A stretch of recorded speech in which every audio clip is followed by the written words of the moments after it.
My name is Anong. I'm 73 years old, and I need to confess something to you tonight.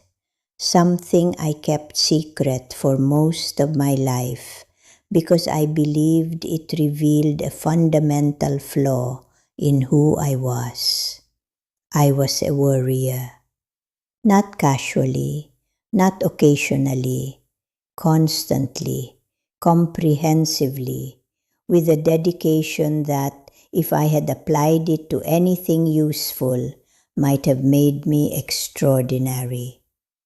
My mind was a machine that never stopped producing problems, real problems, imagined problems, problems that existed only in possible futures that would never arrive, problems that had already passed and could not be changed, but that I returned to anyway because my mind was convinced that if I turned them over enough times, I would eventually find the thing I had missed, the explanation, the prevention, the way I could have guaranteed a different outcome.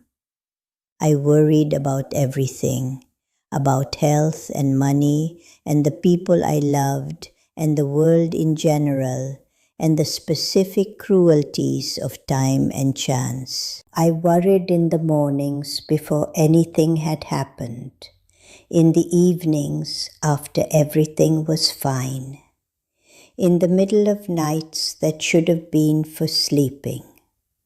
And I called this caring. I told myself that worrying was how you showed you loved something.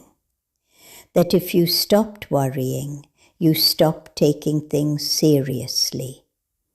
That the absence of worry would mean the absence of responsibility. And this story kept me imprisoned in my own mind for 40 years. The day I finally understood what worry actually was, the day the story came apart, was not a day of insight. It was a day of exhaustion so complete that my mind simply could not produce one more scenario. I was 54 years old. I had been worrying about something specific for 3 weeks. Something that had not happened and was not certain to happen, and that, even if it did happen, I had absolutely no power to prevent.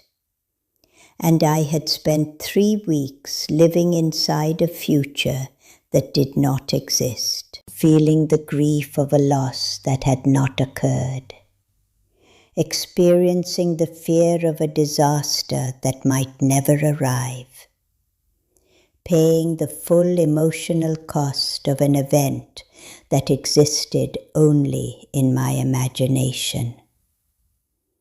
And one evening I sat down and the machine simply stopped. Not from wisdom, from depletion. And in the silence left by the stopping, the first real silence I had experienced in years, I noticed something that changed everything. The thing I had been worrying about had not moved. It was exactly where it had been 3 weeks ago. But I had aged 3 weeks. I had suffered 3 weeks. I had lost 3 weeks to a future that was still theoretical. And nothing about that future was different because of my worry.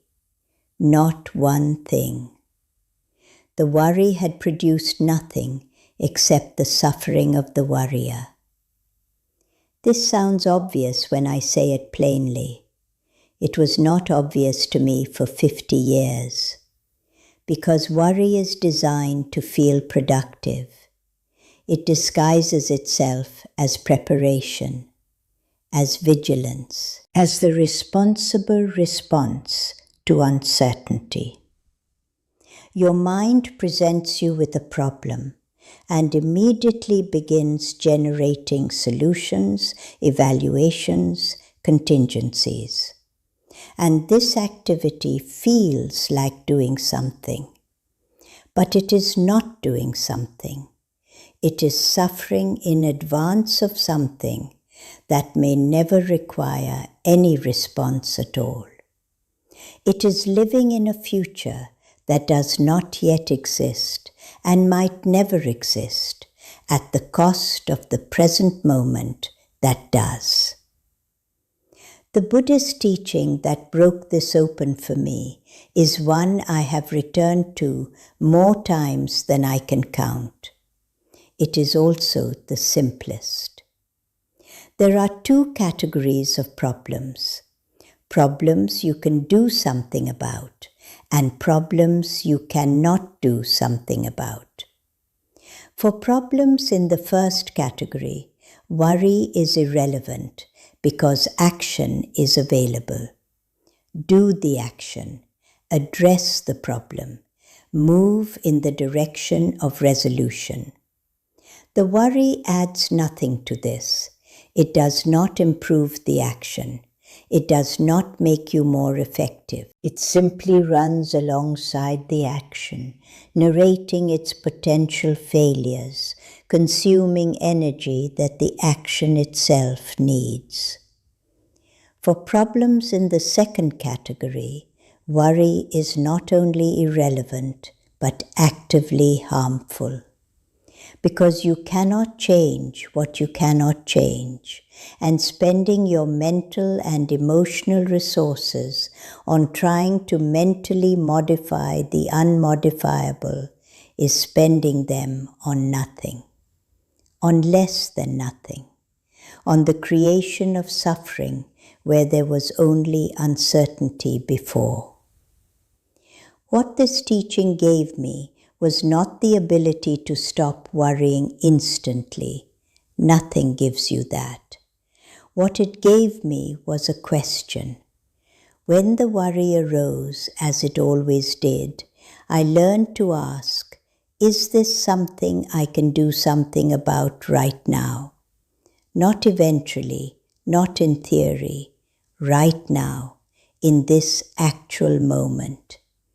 If the answer was yes, I would do it. If the answer was no, I had something to work with. I had the recognition that what I was doing was not helping, was not protecting, was not preparing me for anything, was only costing me the present moment, which was the only moment I actually had. If something in what I'm describing is reaching you tonight, if you recognize your own mind in this, then stay with me. Because what I want to share next is not just the understanding of the problem. It is what I actually found on the other side of it. What became available when the worry began to loosen its hold. And if this space is offering you something real, come back when you need reminding. Because the return of the worry is not a failure. It is the nature of the practice, and having somewhere to return to matters. The second teaching that helped me was one that addressed the relationship between worry and control. Most worry, when you look at it honestly, is an attempt to control through thinking what you cannot control through action. You worry about your children because you cannot guarantee their safety. You worry about your health because you cannot guarantee your body's cooperation. You worry about the future because you cannot determine its shape.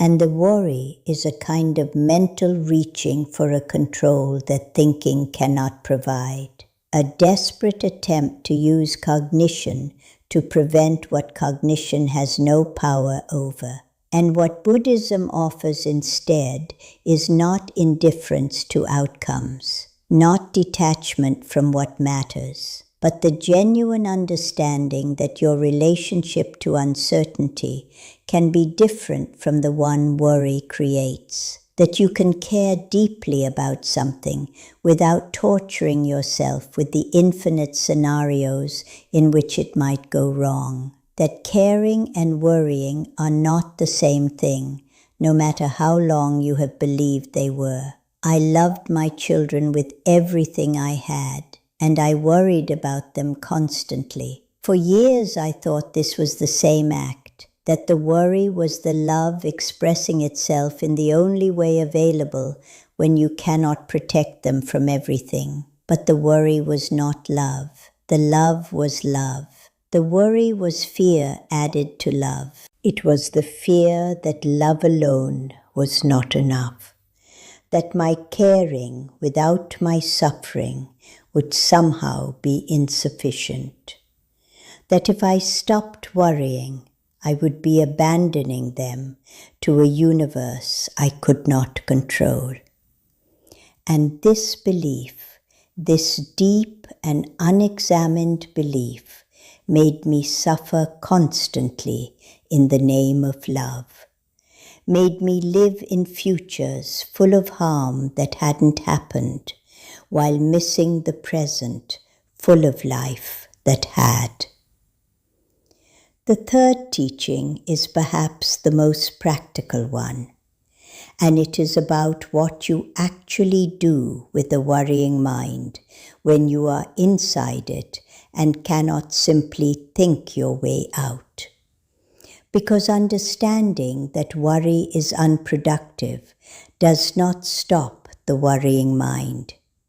The mind doesn't respond to arguments about its own inefficiency. It needs something to work with that is not abstract, something physical, something immediate, something that returns it to the present through the body rather than through reason. The practice I was given was this. When you notice you are worrying, notice where you are in your body. Not where you are in your thoughts, where the worry lives in your physical form, the tightness in your chest, the tension in your shoulders, the shallow quality of your breath, and bring your attention there, not to fix it, to feel it fully, without trying to make it different, because the body, unlike the mind, lives only in the present. It cannot worry about the future. It can only respond to what the mind is doing to it right now. And when you bring your attention to the body, you bring it back to the present, to what is actually here, what is actually real, what is actually happening in this moment, as opposed to the 1,000 moments your mind was rehearsing. This does not require stillness or silence or any particular condition. You can do it while the worry is still happening, while the thoughts are still moving. You simply redirect attention from the content of the worry to the physical experience of the worry. And in that redirection, something changes. Not everything, but enough. The grip loosens slightly. The present moment becomes a little more real. The imagined future becomes a little less consuming. And from that slight loosening, from that small recovery of the present, you can breathe. And breathing is always enough to begin with. The fourth teaching is the one that gave me back a relationship with uncertainty that I had never had. Because my worry was always, at its root, a war with uncertainty. I wanted to know. I needed to know. The not knowing was unbearable to me. And so I tried to eliminate the not knowing by thinking through every possible scenario, as if by imagining enough outcomes, I could somehow contain the uncertainty and make the unknown known. But the unknown cannot be made known by thinking about it. The future cannot be seen by worrying about it. And Buddhism taught me something that fundamentally shifted this. Uncertainty is not a problem with reality. It is a feature of reality. It is the nature of existence to be uncertain, to be unresolvable in advance, to offer only this moment with any clarity, and only this moment with any possibility of genuine engagement. The certainty I was looking for does not exist. It never existed. The worry was a response to the absence of something that was never available. And when I finally understood that, when I stopped looking for the certainty that could never come, something happened that I had not expected. The present moment became more vivid, more real, more available, because I was no longer treating it as a poor substitute for the certain future I was trying to manufacture. I was experiencing it as the only thing there actually was. My name is Anong. I'm 73 years old. I live in a small temple where the mornings are quiet and the evenings are quiet, and the future remains as it always has been, entirely unknown. And I have made my peace with that. Not because I stopped caring about what happens, but because I finally understood that my worry was not protecting what I cared about. It was costing me the ability to be present to it. The energy I spent rehearsing disasters was energy I could not spend loving the people who were actually here. The attention I gave to futures that never arrived was attention I could not give to the moment that was. And when I reclaimed that energy, when I redirected that attention, the life I had been living in theory became the life I was actually living, fully, presently, with all its uncertainty intact and all its beauty available in a way it had never been when I was too worried to see it. Before we part tonight, I want to ask you one question, not about the worrying, about what is underneath it. What are you actually afraid of losing? Not the scenarios, the real thing. The thing the worry is trying to protect. Because that real and tender and precious thing deserves your full presence. Not your worry, your presence. And your presence is only available here, in this moment, in this breath. Tell me what it is in the comments. And while you're writing it, notice what it feels like to name it honestly. Because that honesty, that direct meeting with what actually matters, is the beginning of the peace you came here looking for.